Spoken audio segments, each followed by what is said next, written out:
Oi, eu sou a Amanda, eu perdi mais de 45 quilos com reeducação alimentar e treino. Hoje eu vou falar sobre 5 coisas que me ajudaram muito nesse processo de emagrecimento, que parecem meio óbvias, mas não são tão assim. Falando bem assim, por mim mesmo, da minha experiência, eu acho que a organização é muito importante para você conseguir emagrecer, porque você tem que estar um passo à frente da sua cabeça.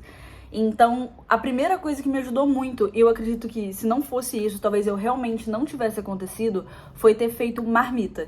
No início, foi bem difícil acertar as marmitas. A gente começou com a ideia de fazer marmita para 30 dias, e aí a gente demorava muito tempo para fazer porque era muita coisa, e também tinha a questão de variedade de alimento. Como eram muitos dias, a gente acabava fazendo muita marmita parecida, o que ficava meio enjoativo lá pro final, que a gente já não aguentava comer marmita com a mesma coisa. E aí a gente foi meio que lapidando e aprendendo o que era bom congelar, o que não era bom congelar, o que ficava gostoso durante muito tempo na geladeira, o que já não ficava muito legal, as formas de fazer cada coisa que ficava melhor. Um exemplo disso, batata inglesa, eu acho que purê dura muito congelado. Se você fizer ela em pedaço, eu já não curto, já não gosto muito da textura. Então é uma coisa que mesmo eu dando dicas, igual eu dou lá nas outras redes sociais, só vai dar certo, você só vai aprender de fato fazendo. É um negócio que você só vai fazer com excelência, ganhando experiência, porque cada pessoa gosta de uma comida de um jeito também. E é muito importante isso também, usar tempero, fazer uma comida gostosa. Não é porque você tá fazendo uma marmita pra você perder peso que você tem que fazer uma comida insossa. Eu acho que muita gente peca nisso. Então, como eu falei, lá no início a gente fazia marmita para 30 dias e aí pra gente já não foi tão legal, a gente decidiu fazer de 15 dias e tentar fazer um cardápio onde cada semana era o mesmo cardápio, a gente repetia, tipo, toda segunda a mesma comida, toda terça, e aí às vezes a gente misturava, comia, enfim. A gente conseguiu fazer um jeito que a gente achava melhor e hoje em dia a gente já faz marmita muito mais rápido. Mas por que eu acho que as marmitas foram essenciais pro meu emagrecimento? Porque, gente, a comida já tava pronta. Então, não tinha aquilo de você parar e ficar assim, eu vou pedir um lanche, eu vou fazer um macarrão aqui porque é muito mais fácil. Não que eu não comesse macarrão das marmitas, mas já tava ali pronto, na quantidade certa que eu tinha que comer, sabe? Não tinha erro, a comida tava ali. Então, sim, eu entendo que você tirar um tempo pra você fazer as marmitas é uma coisa que realmente leva tempo, é uma coisa trabalhosa. Às vezes a gente perdia um final de semana, um domingo inteiro fazendo marmita, mas isso ajudou muito no processo. E se você tá querendo chegar num determinado lugar, existem algumas coisas que você vai ter que abdicar. Você vai ter que abdicar um pouco de tempo pra você fazer a marmita, você vai ter que abdicar, às vezes, de um lanche que você vai fazer. E falando em lanche, a gente nunca deixou de comer lanches. Principalmente nessa época do começo, que a gente tava fazendo marmita, a gente costumava deixar uns snacks prontos, tipo mandioca, bolinho de mandioca com carne moída dentro, frango, o que tapeava muito a vontade de lanchar, de comer salgadinho. Então, nesse período das marmitas, o que eu falo como marmita, o que engloba marmita, era almoço, a gente tinha marmita de almoço pronta, a gente deixava alguns snacks para lanche pronto, e na janta, sempre as proteínas, carne, né, porque a gente não é vegetariano. A Mariana comemos carne, então a gente deixava as proteínas prontas, menos ovo. Ovo congelado não dá, e gente, o ovo é muito fácil de fazer na hora, então, né? Então, assim, marmita do almoço, lanche e jantas proteínas, a gente comia sempre uma salada, alguma coisa assim, então a gente fazia na hora, mas aí as proteínas já estavam prontas, o que facilitava muito. Então é isso, a primeira coisa que pra mim foi essencial pra ter perdido essa quantidade de peso foi fazer marmita, adiantar, me organizar a minha alimentação. Isso foi, com certeza absoluta, o primeiro passo, o primordial, foi o top, assim, de coisas que ajudaram nessa perda de peso. Se vocês quiserem, eu posso fazer um vídeo aí de um dia que a gente for fazer marmita, com algumas dicas e tal, uma coisa mais prática. A segunda coisa que me ajudou muito nesse processo foi beber água. Porque eu era uma pessoa que simplesmente não bebia água.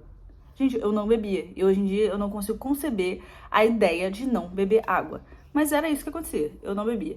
E para poder introduzir essa questão de estar bebendo água sempre, o que também ajudou muito nessa questão da fome, porque às vezes não era fome, era só vontade de comer, foi essa questão da água. No início, para não ficar aquela coisa tipo só de água, eu fazia muito chamate com limão.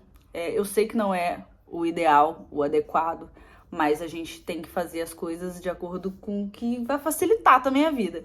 E então eu costumava muito pegar aquele Clyde, aquele suco zero, e usava um saquinho para cada 2 litros de chá. Eu fazia chamate mesmo, comprava erva Eu não tenho nenhum problema com chá mate, também isso não é um chá para emagrecimento, era simplesmente porque eu não tomo refrigerante, eu já não tomava refrigerante, e aí como eu tomava o chá mate, eu fazia o mate bem fraquinho assim, só com um gostinho bem lá no fundo de limão, para poder tomar durante o dia junto com a água. Eu não tomava só o chá, mas foi só para poder fazer essa introdução da água, do líquido, de estar bebendo mais líquido durante, né, a vida aí. Mais uma vez repetindo, chá mate não é emagrecedor. Esse negócio de chá é emagrecedor, não caiam nisso. É só porque era um chá que eu gostava. Eu não tomo refrigerante já há muito tempo. Desde antes do processo de emagrecimento, eu já não tomava refrigerante.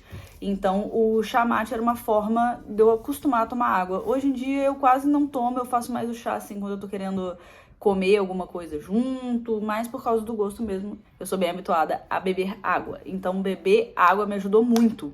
E nessa questão também da fome, de você estar ali toda hora. Sentir um pouco de fome, pô, bebe água, às vezes é sede, tá? E respeitar os horários de alimentação. Então, eu bebia bastante água no intervalo desses horários. Sobre a quantidade de água, sempre faça o cálculo de acordo com o seu peso, tá? Se você jogar no Google quantidade de água por peso, vai ter o cálculo certinho. Façam para vocês terem uma base de quanto de água beber por dia. A terceira coisa que me ajudou bastante a perder essa quantidade de peso foi ter uma rotina de exercício. No início, a gente estava em pandemia, como já falei em outros vídeos, e eu comecei a fazer exercícios em casa, vendo no YouTube. E foi muito bom, tanto para conseguir mexer o meu corpo, ter mais mobilidade, me preparar para entrar na academia também, para não entrar assim, né, direto na academia depois de estar muito tempo sedentária. Foi muito bom para eu ter consciência de que eu precisava separar uma parte do meu dia para mim. Porque eu sou autônoma, eu sou tatuadora, então eu não tinha um horário fixo para trabalho. E separar essa parte do meu dia era uma parte que, tipo, eu não quero saber de trabalho, eu não quero saber de obrigação. É uma parte do meu dia onde eu vou me dedicar a mim. Eu vou parar ali a minha horinha, vou fazer meu exercício, vou escutar uma música enquanto eu tô fazendo exercício, era isso. E isso foi muito bom para eu perceber que às vezes eu ficava scrollando assim o Instagram, falava que não tinha tempo para fazer as coisas. E quando eu ia ver, eu perdia muito tempo scrollando o Instagram, quando eu simplesmente poderia levantar, ir até o computador, colocar uma aula de um HIIT, igual eu fazia, e fazer uma aula ali, uma horinha, ia estar mexendo meu corpo, não precisava necessariamente ir até a academia, porque a gente estava em pandemia, não tinha como. Então, sim, separar uma parte do meu dia para ter uma rotina de exercícios foi muito bom para ansiedade, mobilidade, para condição física e para emagrecimento também. Quando você se exercita, você está aumentando o seu gasto calórico, então você tem um déficit maior para você conseguir perder peso. Então tem como você perder peso sem fazer exercício físico? Vai ter como. Se você tiver em déficit, se você estiver gastando mais do que você consome, você vai emagrecer. Mas se você estiver fazendo exercício, esse déficit vai ser maior, então você vai poder comer um pouco mais do que você comeria se você não estivesse fazendo exercício. Fora que tem a questão da composição corporal, porque você vai estar ganhando massa muscular. Tem até um vídeo que eu mostro o meu corpo antes da academia, como que tem essa mudança, né, de quando eu tinha menos massa muscular e depois a composição corporal muda bastante. Dependendo do tipo de corpo que você quer ter depois do emagrecimento, se você não fizer um exercício, se você não fizer academia, se você não treinar, você não vai conseguir chegar nesse objetivo, porque a sua composição corporal não vai estar de acordo com as suas expectativas. Fora que hoje em dia a academia não é só um lugar que eu vou para poder me exercitar e para, né, ganhar massa muscular, para estar nesse déficit, para estar com uma resistência e tal. É um lugar que eu vou porque eu gosto, eu fiz amigos na academia, então desde o começo, é o tempo que eu tiro pra mim, é o meu ambiente, é o lugar que eu vou e que eu esqueço de trabalho, esqueço de tudo. Então é como se fosse um hobby, como se fosse um... Não sei, gente, é como se eu fosse pra lá e tudo apagasse e eu só focasse em mim, em treinar e é isso. A quarta coisa foi que eu não cortei de forma alguma minhas refeições livres. Às vezes a gente fica tão focado na parte física do negócio que a gente esquece que o psicológico também conta muito dentro de um processo de emagrecimento. Não só de emagrecimento. Se você também não der um afago no seu psicológico, você não vai conseguir durar ali por muito tempo. Então sim, no começo, é lógico que a gente deu uma segurada nessas refeições. A gente não ia pra rodízio, a gente não ia pra restaurante ficar comendo muito. Até porque, como eu falei, a gente tava em pandemia, então não tinha como ficar fazendo isso. A única coisa que a gente podia fazer era pedir delivery. E uma coisa que eu e a Mariana combinamos era de que a gente não ia pedir delivery nesse primeiro momento. Então, eu acredito que durante uns 6 meses ou mais a gente não pediu delivery. Todos os lanches, as refeições livres que a gente fez, fomos nós que fizemos. Então, a gente queria comer um hambúrguer, a gente fazia em casa. A gente queria comer uma esfirra, a gente fazia. E isso foi muito legal também, porque aqueceu meus dotes culinários. Então, assim, eu descobri que eu gosto muito de cozinhar, de inventar coisa.